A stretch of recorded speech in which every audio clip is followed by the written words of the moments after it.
네, 오늘 배울 내용은요, 실용주의에 대한 내용을 배워볼 겁니다. 그래서 실용주의 같은 경우에는 등장할 수 있었던 배경은요, 실존주의 배경이랑 비슷해요. 왜냐면 근대 이성주의 실패 때문에 실용주의가 나타날 수 있었던 거죠. 일단 실용주의 특징부터 한번 볼게요. 1번부터 봅시다. 1번 보면 실용주의라는 사상이 무엇인지에 대해서 설명이 나와 있죠. 볼게요. 지식이나 규범이 그 자체로서 가치를 지니는 것이 아니라 문제를 해결하거나, 요게 포인트가 있어요. 문제를 해결하거나 삶을 개선하고 향상하는데 이바지를 할 때 가치를 지닌다고 본다 라고 나와 있죠. 근대 이성주의 같은 경우에는요, 근대 이성주의는 객관적이고 보편적인, 언제 어디서나 참인 진리는 존재한다 이렇게 보는 거죠. 그런데 실용주의는 여기에 대해서, 요 사상 생각에 대해서 반대를 하는 거예요. 객관적이고 영원 불변하고 보편적인 진리는 없고, 그런데 다만 우리 주변에 지식, 규범, 뭐 여러 가지가 있어요. 법, 규칙 등등 여러 가지 것들이 있죠. 이런 것들이 있어요. 그런데 그렇다면은 객관적인 보편적인 진리가 없다면 얘네들은 의미가 없는 건가요? 라고 질문할 수가 있겠죠. 그런데 실용주의는 이런 것들이 의미가 있다고 봅니다. 가치가 있다고 보는데, 왜냐하면 얘네들이 우리가 인간이 생활하면서 여러 가지 문제가 있죠. 문제 상황들이 닥치죠. 이 문제를 해결하는데 도움이 있다, 유용하다. 문제를 해결하는데 유용하다.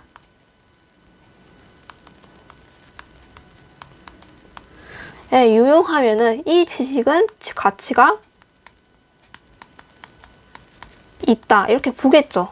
이런 게 실용주의입니다. 반면에 만약에 우리 주변에 지식, 규범, 법, 규칙이 있는데 얘네들이 너무 고리타분해져서 더 이상 문제를 해결하는데 아무런 도움이 안 돼. 그런 지식들은 어떻게 되는 걸까요? 실용주의 입장에서는 얘네들 그렇게 된다면 가치가 없다라고 보겠죠. 이런 식으로 생각하시면 됩니다. 실용주의는요, 되게 논조가 거의 이렇게 동일해요. 굉장히 별거 아니기 때문에 요것만 잘 이해를 하시면 그 뒷내용 별로 어렵지 않아요. 두 번째 내용 볼게요. 그렇다면 실용주의에서는 진리를 어떻게 판단하냐? 경험과 관찰을 통해 어떤 지식이 우리 삶의 문제를 해결하는 데 굉장히 유용해. 그렇다면 실제적 유용성이 있다라고 보는 거예요. 실제적 유용성을 가져오면은 이 지식은 가치가 있기 때문에 진리가 되는 거고, 만약에 이 지식이 우리 생활의 문제를 해결하는데 아무런 도움이 없어. 그래서 실제적 유용성이 없어. 그렇다면 그 지식은 진리가 되지 않는 거죠. 그쵸? 가치가 없다고 보는 거죠. 그 다음에 세 번째 내용 볼 건데, 그래서 실용주의는요, 지식과 규범을 우리가 변화하는 생활의 세계에 적응해서 살아가는 데 필요한 일종의 도구로 봅니다. 근대 이성주의 같은 경우에는 지식과 규범 그 자체가 굉장히 소중하기 때문에 얘네들은 본질적 가치가 있다라고 보겠지만, 실용주의는 반대예요. 이 지식과 규범이 우리 생활의 도구가 되는 거예요. 그래서 도구가 돼서 우리 삶에 도움이 된다. 그럼 가치가 있는 거고, 도구로서 어떠한 문제를 해결하는데 도움이 안 된다. 그럼 가치가 없어진다라고 보는 거죠. 그 다음에 네 번째 내용 볼게요. 그래서 얘네들은 절대적인 진리, 고정불변의 보편적인 도덕 규범이나 원리, 궁극적인 목적 이런 것들은 당연히 존재하지 않는다고 보겠죠. 네. 이 세상에 절대적인 진리는 없는 거고, 만약에 이 지식이 지금 당장은 나한테 유용해서 좋을지는 몰라도 나중에 도움이 안 된다. 고리타분해질 수가 있겠죠. 사회가 변화하니까, 빠르게 변화하니까. 도움이 되지 않는다면 얘네들은 더 이상 진리로서의 역할을 하지 못한다라고 보는 겁니다. 네, 다섯 번째 내용 볼게요. 그래서 윤리 이론은 현실의 문제를 해결하고 삶을 개선하는 데 도움이 되어야 한다라고 보는 거예요. 윤리도 똑같아요. 칸트의 경우에서는 보편적이고 언제 어디서나 적용할 수 있는 도덕적인 법칙, 의무 이런 것도 존재한다고 보는데, 실용주의는 아니라는 거예요. 예, 뭐 거짓말을 해서는 안 된다. 이런 규칙이 있을 텐데, 예를 들어서 하면 안 된다. 뭐 이런 규칙이 있다 칩시다. 그렇다면 칸트의 입장에서는 이 규칙은 일단 정언명령 형태를 띠고요. 그 다음에 두 번째, 인간의 목적성, 인간의 인격을 지금 존중하는 거니까 도구를 사용하지 않고 존중하니까 당연히 되는 거고, 그리고 거짓말을 하면 안 된다. 이 규칙은 언제나 보편화 가능하기 때문에 얘는 의무가 되어서 언제 어디서나 지켜야 되죠. 그런데 실용주의는 다르다는 거예요. 이런 윤리 이론이라던가 윤리 규칙이라던가 규범이라던가 이런 것들이 만약에 지금 내가 닥친 문제 상황을 해결하는 데 도움이 돼. 그러면 얘는 윤리 규범으로서 제대로 역할을 하는 거고, 만약에 도움이 되지 않는다. 그러면 얘는 없어져야 되는 그렇게 되는 겁니다. 그 다음에 밑에 박스 내용 볼게요. 밑에 박스 내용 보면은 제임스라는 석상가의 실용주의라는 원문에 대한 내용이죠. 한번 보도록 하겠습니다. 진리의 소유는 그 자체가 목표이기는커녕 다른 필수적인 만족을 위한 예비 수단일 뿐이다. 진리는 우리 삶의 도구에 불과하다라고 보는 거죠. 만일 내가 숲에서 길을 잃고 굶주리다가 소가 다니는 길처럼 보이는 것을 발견한다면 가장 중요한 것은 내가 그 길 끝에 있는 집을 생각해야 한다는 것이다. 왜냐하면 내가 그렇게 해서 그 길을 따라간다면 살아날 수 있기 때문이다. 여기서 내 생각이 참인 이유는 그 대상인 집이 유용하기 때문이다. 따라서 참된 관념의 가치는 1차적으로 그 대상이 우리에게 실질적으로 중요하다는 데에서 나온다. 이게 무슨 말이냐면은 내가 지금 숲에서 길을 잃은 상황이에요. 그래서 여기서 문제 상황은 뭐겠어요? 내가 지금 숲에서 길을 잃은 상황이고 이 문제를 해결하기 위해서는 이 숲 근처에 있는 집을 찾아가서 생존해야죠. 그렇게 해야지 내가 문제를 해결할 수가 있어. 근데 숲에 돌아다니다 보니까 소가 지나다니는 길을 발견했어요. 그러니까 이 소의 발자국을 따라가면은 주변에 집을 발견할 수 있구나. 요 지식을 알고 있는 상태야. 그쵸? 그래서 이 지식이 지금 내가 숲에서 길을 잃는데 도움이 된다. 문제를 해결하는데 도움이 된다. 그렇다면 그 지식은 참이 되고 유용하게 된다는 거예요. 그 말이에요. 그렇다면 여러분들은 진리에 대해 그것이 참이기 때문에 유용하다. 아니면 그것이 유용하기 때문에 참이다 라고 말할 수 있을 것이다 라고 보겠죠. 아무튼 요약을 하자면은 우리 주변에 지식과 어떤 객관적인 정보라던가 지식, 정보, 규범, 규칙 이런 것들이 있을 텐데 그런 것들이 지금 당장 나의 문제 상황을 해결하는데 도움이 된다. 유용하다. 그렇게 되면은 그 지식은 가치가 있게 돼서 참이 된다는 거죠. 그 다음에 보면은 실용주의 사상가 중에 가장 유명하고 가장 대표적인 사람이죠. 듀이의 사상을 한번 보도록 하겠습니다. 듀이도 역시 마찬가지로 도구주의 입장을 가지고 있겠죠. 여기다 밑줄 칠게요. 그래서 어떤 내용 볼게요. 어떤 내용인지. 인간은 환경과 상호작용하는 과정에서 끊임없이 문제 상황을 직면할 수밖에 없다는 거죠. 인간은 홀로 있는 것이 아니라 인간이 살려가려면은 다른 상호작용해야 되고 그 사회의 문화라던가 규칙이라던가 여러 가지 환경과 상호작용할 수밖에 없죠. 그쵸? 그런데 내가 인생을 살아가면서 여러 가지 문제 상황에 직면합니다. 그런데 이 문제 상황을 해결하는 과정에서 습득한 경험이 축적이 돼서 이론이라던가 학문 등의 지식이 형성된다고 본다는 거죠. 그 다음에 두 번째 내용 볼게요. 그래서 지식은 그 자체가 진리를 아는 것이 목적 그 자체가 아니라 인간이 직면한 문제를 해결하는데 유용하다면 그것은 수단이나 도구가 될 수가 있다라고 보는 겁니다. 그 다음에 두 번째 단어 정말 중요한데 지성적 탐구 여기에 밑줄 칠게요. 어떤 내용인지 볼게요. 그래서 인간의 지성은 인간의 지적인 능력이죠. 과학적 탐구 과정에서 얻은 실험적이며 실천적인 지적 태도 혹은 문제 상황에서 올바른 선택을 할 수 있도록 안내하는 역할을 한다라고 나와 있어요. 그러니까 이게 무슨 말이냐. 인간은 이성을 가진 존재이기 때문에 지적 능력이 있죠. 그걸 지성이라고 부르는 건데 인간의 이런 지성은 지금 당장 내가 겪고 있는 문제 상황을 해결할 수 있도록 안내하는 역할을 한다. 그런 이야기예요. 그리고 문제 상황을 해결하기 위해서는 여러 가지 과학적 탐구가 필요할 수가 있죠. 이 과학적 탐구를 하는 과정에서 얻는 이런 실험적, 실천적, 지적 태도, 그걸 말한다는 거예요. 아무튼 그 다음에 두 번째 내용 볼게요. 그래서 인간의 이런 지성적 탐구, 인간의 지성을 활용해서 문제를 해결하기 위해서 과학적 탐구를 해야 된다. 그런 이야기예요. 지성적 탐구를 통해 상황에 맞게 지식이나 이론을 그대로 받아들이는 것이 아니라 수정하고 발전시켜 문제 상황을 교정하려고 노력할 때 개인의 삶이 개선되고 사회가 중요한 포인트죠. 네. 빨간색으로 밑줄 칠게요. 그래서 인간의 지성적 탐구를 통해서 문제를 해결하죠. 문제를 해결해서 문제를 해결해야지만 그 사회가 성장할 수 있고 진보를 할 수가 있다고 본다. 주위의 석상에서 가장 포인트가 되는 핵심이 되는 단어가 성장, 진보 이런 단어들이 가장 중요해요. 그 다음에 세 번째 내용 볼게요. 지성적인 방식의 문제 해결을 보장하는 정치제도로서의 민주주의를 강조한다. 이거 밑줄. 이거 어떻게 삭제해야 되나?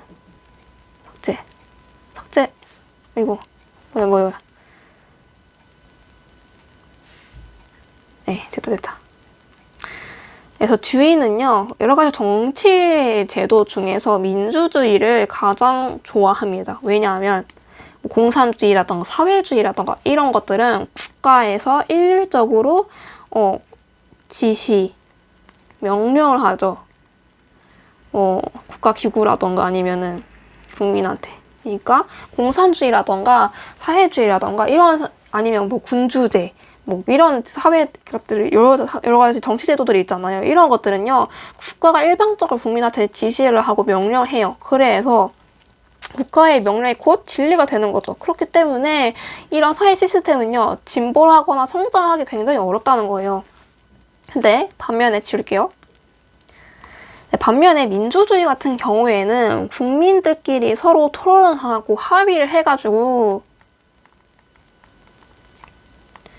국가의 제도를 형성하죠. 형성하기 때문에 그냥 이거 어디에 포인트가 있냐? 합의하는 포인트에 있는 거예요. 그래서 민주주의 같은 경우에는요. 사회가 끊임없이 진보를 하고 성장을 할 수가 있다는 거죠. 그래서 주인은 민주주의를 굉장히 좋아합니다. 창조적 지성을 갖춘 민주시민을 양성하는 것이 교육의 역할이라고 본다. 그러니까 주의 생각에서는 이제 학생들의 교육을 시킬 때 어디에 포인트가 있어야 되냐? 민주주의 시민으로서 잘 교육을 시켜야 된다. 요게 목적이라는 거죠. 교육의 목적이 되어야 된다는 거죠. 그래서 여기 밑줄 치고요. 그 다음 장 내용 넘겨볼게요. 네, 세 번째, 주의가 생각하는 도덕은 무엇이냐? 역시 똑같아요. 도덕이나 윤리도 시대나 상황에 따라 변화를 해야 되고 성장을 해야 한다라고 봐요. 그래서 고정적이고 절대적인 가치는 존재하지 않는다고 보겠죠. 칸트의 이런 사상에 굉장히 반대를 하는 겁니다. 두 번째, 도덕적인 인간을 봅시다. 그렇다면 두이가 생각하는 도덕적 인간은 어떤 사람들이냐? 도덕적으로 성장. 여기 성장이라는 키워드가 가장 중요하다 했죠. 성장하는 사람이 도덕적이라는 거죠. 그래서 도덕적 문제 상황에서 지성을 발휘하여 자신의 삶을 개선하거나 사회를 진보시킬 수 있는 그런 도덕 판단과 행위를 하는 사람이 도덕적인 인간이다라고 보는 거예요. 그러니까 쉽게 간단하게 말해서 계속해서 끊임없이 성장하고 진보하는 사람이 도덕적인 인간이다라고 보는 거죠. 그래서 그 밑에 박스 내용 볼게요. 주의의 철학의 재구성이라는 책에 대한 내용, 책 속에 있는 내용이죠. 한번 보도록 하겠습니다. 주의는 정적인 성과나 결과보다는 성장, 개선, 진보의 과정이 의미가 있다고 본다. 최종적으로 고정된 목적으로서의 건강이 아니라 필요한 건강의 개선. 개선은 끊임없이 발전할 수가 있죠. 요게 밑줄 칠 필요 없고 아무튼 개선이 목적이다. 선이 되어야 된다. 목적은 더 이상 도달해야 할 종착점이나 한계가 아니다. 그것은 현재 상황을 변화시키는 능동적 과정이다. 건강, 부, 학식과 마찬가지로 정치 근면 정의도 마치 그것들이 획득해야 할 고정된 목표를 표현하는 사는 선은 아니다. 성장 자체는 도덕의 유일한 목적이다. 라고 나있죠. 그러니까 우리 인간들 아니면 사람들은 대부분 나는 행복의 목적이 있어. 아니면은 나는 그냥 건강이 목적이야. 해서 아무튼 고정된 목표를 세웁니다. 그런데 뒤는 여기에 대해서 반대를 한다는 거죠. 이런 우리가 고정된 목표를 실현하는 것이 아니라 끊임없이 나의 삶을 개선시키는 성장 그 자체의 목적을 둬야 한다. 이게 도덕의 유일한 목적이다라고 보는 거예요. 예, 아까 얘기했듯이 성장이라는 키워드 굉장히 중요하다 했어요. 여기다 빵꾸 뚫어가지고 빈칸 채우기 할 수도 있습니다. 굉장히 중요한 키워드입니다. 네, 두 번째 덩어리 볼게요. 어떤 개인이나 집단도 그들이 어떤 고정된 결과에 도달했는지 아니면 미치지 못했는지에 따라 판단하는 것이 아니라 그들이 움직이고 있는 방향에 따라서 판단해야 할 것이다. 그래서 주위에 생각하는 악한 사람이란 어떤 사람이냐? 그가 지금까지 아무리 선했다고 하더라도 현재 타락하기 시작하고 선을 상실해 가고 있는 사람이다. 이가 주위에 생각하는 악한 사람이란 뭐냐? 진보하거나 성장하는 것이 아니라 퇴보하는 사람. 퇴보하는 사람이 악한 사람이고요. 반면에 선한 사람이 뭐냐? 그가 지금까지 아무리 도덕적으로 무가치했었다 하더라도 현재 더 선해지기 시작한 사람이다. 그러니까 뒤에 생각한 선한 사람은 무엇이다? 성장하는 사람이 선한 사람이다 라고 보는 거죠. 굉장히 어렵진 않죠? 논리가 똑같습니다. 예. 다음에 실용주의의 현대적 의의를 볼게요. 그래서 첫 번째 한계 보면은 너무 도구적 가치만 지나치게 강조한다는 거죠. 그래서 본래적 가치를 인정하지 않는다라고 보는 거고요. 두 번째, 실용주의가 상대주의를 명백하게 주장하지 않았지만 실용주의는 고정되고 절대적인 진리가 없다고 보고 있죠. 그래서 보편적인 도덕규범이나 원리주의의 존재 가치를 부정함으로써 윤리적 상대주의에 빠질 수 있는 위험성이 있다라고 보는 거예요. 네, 반면에 실용주의의 좋은 점들 볼게요. 실용주의는요, 변화하는 문제 상황에 대처할 수 있는 이런 지성적인 탐구를 강조했다고 했죠. 요 키워드 뒤에서 성장 다음으로 중요한 키워드예요. 지성적 탐구를 강조한다. 그래서 현대사회에서 일어나는 다양한 사회 문제를 해결하는데 기여를 한다라는 거고요. 내용이 안 보이네. 그다음에 가치의 다양성을 긍정하고 누구나 오류를 범할 수 있음을 인정함으로써 관용의 태도를 옹호한다고 나와 있죠. 그래서 우리의 다원주의 사회에서 제기되는 사회적 갈등의 해결에 이용하고 민주주의 사회를 뒷받침할 수 있는 의의가 있다라고 나와 있어요. 예, 그 다음 내용 수능 기출 썩속 문제 한번 풀어보도록 하겠습니다. 네, 첫 번째 2021학년도 수능 문제부터 볼게요. 11번 문제죠. 가의 가불은 고대 서양 사상가이고 병은 현대 서양 사상가이다. 가불병의 입장에서 서로에게 제기할 수 있는 비판을 그림으로 표현할 때 AF에 해당하는 내용을 가장 적절한 것을 고르라 나와있죠. 볼게요. 가본부터. 갑 봅시다. 진리는 상대적인 것이다. 상대주의 입장을 가지고 있죠. 인간은 존재하는 모든 것들에 있어 판단의 기준이기 때문이다. 이 문장을 통해서 누구인지 알 수 있냐면 갑은 누구냐? 소피스트 중에서 프로타고라스에 해당이 되는 거죠. 예, 이 문장 보고 얘가 프로타고라스구나 이걸 눈치챌 수 있어야 됩니다. 을 볼게요. 진리는 객관적이고 보편적인 것이다. 상대주의 입장이 아니라 얘네는 보편주의 입장을 가지고 있죠. 우리는 무지의 자각에서 출발하여 감각이 아니라 사유를 통해 진리를 직접 파악해야 한다. 그래서 그 중에서 무지의 자각이라는 키워드를 통해 누군지 알 수 있다. 소크라테스구나. 얘를 알 수가 있죠. 세 번째 볼게요. 진리는 경험 속에서 가설로 제한되어 수많은 실험을 거쳐서 채택되는 유용한 것이다. 진리란 이렇게 성장하고 진보하는 것이다 나있죠. 그래서 병은 누구다? 얘는 존 듀이구나. 방금 배웠던 애인 걸 알 수가 있겠죠. 그래서 푸소 듀 쓰고 어떤 내용들이 있는지 볼게요. A번 지금 프로타고라스가 소크라테스에 대해서 비판을 하고 있는 상황이에요. 자연보다 인간과 사회에 대한 지식이 중요함을 간과한다? 이거는요. A번 같은 경우에는 소크라테스랑 프로타고라스의 공통점에 해당이 됩니다. 그러니까 소크라테스라던가 소피스트들이 등장하기 이전에 자연철학자들이 있었죠. 자연철학자들은요. 인간, 사회 여기 관심이 있기보다는 자연에 굉장히 관심이 있었어요. 그런데 소피스트랑 소크라테스가 이제 등장하면서 이제 관점이 자연보다는 인간과 사회에 대한 지식이 중요하다. 여기에 대해서 관심을 가지게 되는 거죠. 그래서 이 1번은 틀린 내용입니다. A번은 공통점을 얘기하고 있는 거고요. 네, 그 다음에 2번 볼게요. B, D를 보면은 지금 소크라테스가 프로타고라스랑 듀이에 대해서 비판하고 있는 내용이죠.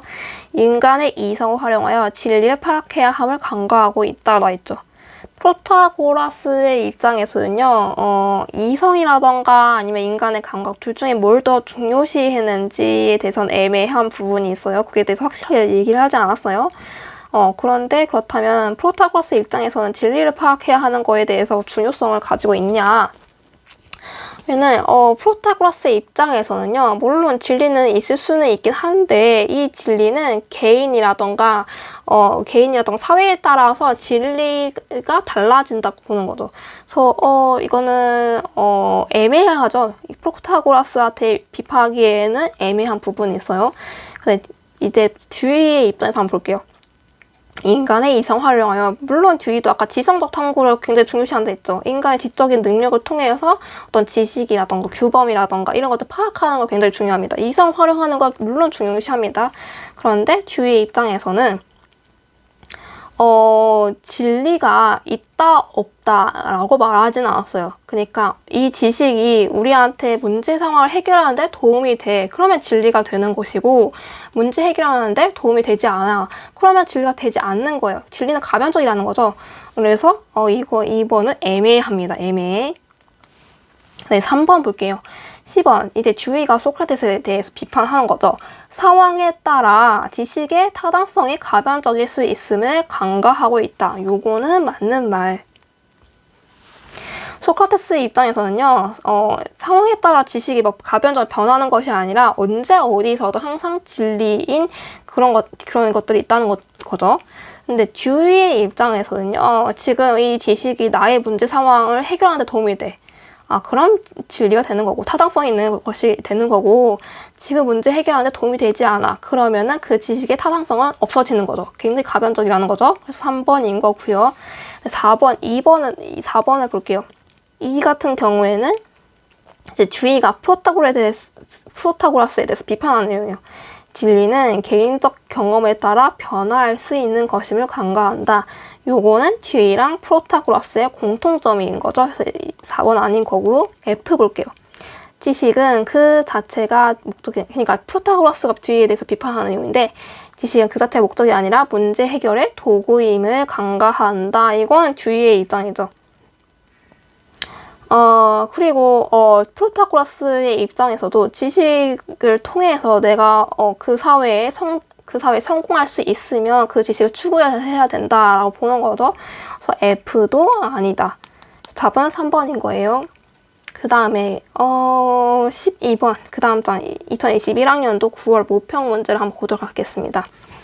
현대 서양사상가 가브의 입장으로 옳은 것은 갑을 보면은 많은 사람들이 인생의 기쁨이나 걱정의 마음을 빼앗겨 헛된 나날들을 보내고 있다. 그러나 이들을 신앞에선 단독자로서 주체적 결단을 내려야 된다. 절망을 통하지 않고서는 이러한 결단에 결코 도달할 수 없다라고 했죠. 갑은 누굴까요? 실존주의 사상가 중에 키르케 고르죠. 1번 볼게요. 죽음을 향해 자각적으로 미리 달려가 봄으로써 현 존재는 극적으로 현 존재라는 단어도 나왔어요. 극적 고독해지며 그 과정에서 세속적 가치에 대한 집착으로부터 벗어나 나 자신의 충만하고 고귀한 존재, 즉 진정한 자기에 직면하게 된다. 죽음에 대한 직시는 나 자신의 본래적인 실존을 도약시킨다. 어디에 포인트가 있다? 지금 죽음을 향해 미리 달려간다. 현 존재, 이런 단어들이 나와 있죠. 얘는 누구다? 하이데거. 이죠? 한번 볼게요. 1번. 신이 곧 자연. 신이 곧 자연? 이거는 그게죠. 스토아 학파 아니면 그 스피노자. 이 스피노자의 생각이죠. 신이 곧 자연이면 자한테 참된 실존에 이르게 된다. 1번 아닌 내용, 틀린 내용이에요. 두 번째. 인간은 윤리적 실존 단계에 이르더라도 결국엔 절망에 빠지죠. 예, 맞는 말입니다. 그래서 답은 무엇이다? 2번인 거죠. 그래서 키르케고르에서는 실존을 회복하는 단계가 3단계 있었죠. 첫 번째는 뭐였어요? 감각적 실존 단계, 감각적 단계가 있었고요. 그 다음 단계는 윤리적 실존 단계가 있고, 그 다음에 마지막 우리의 최종 목표죠. 종교적 실존 단계에 이르러야지 인간이 참된 실존을 회복할 수 있다고 보는 거예요. 그다음에 3번 볼게요. 현 존재의 본질 회복을 위해 죽음에 대한 불안을 회피해서는 안 되고요. 직면해야 되죠. 즉시. 그래서 3번 틀린 내용, 4번 일상적인 공통적인 삶의 방식을 통해 본래적 실존이 회복된다? 아니에요. 실존주의 입장에서는요, 남들이 하는 대로 똑같이 따라하는 삶에 대해서 굉장히 부정적으로 봐요. 남들과 똑같이 따라 사는 것이 아니라 내가 정말 하고 싶은 것, 인간의 개인의 개별성, 개성 이런 것들을 실현하는 삶이 곧 본래적 실존을 회복할 수 있는 삶이다라고 보거든요. 그래서 여기 부분이 틀린 거죠. 그래서 4번 아닌 거고요. 그다음에 5번 볼게요. 인간은 실존적 상황에서 객관적인 진리는 없다고 봐요. 그래서 답은 무엇이다? 2번인 거죠. 그래서 오늘 수업은 여기까지 하도록 하겠습니다.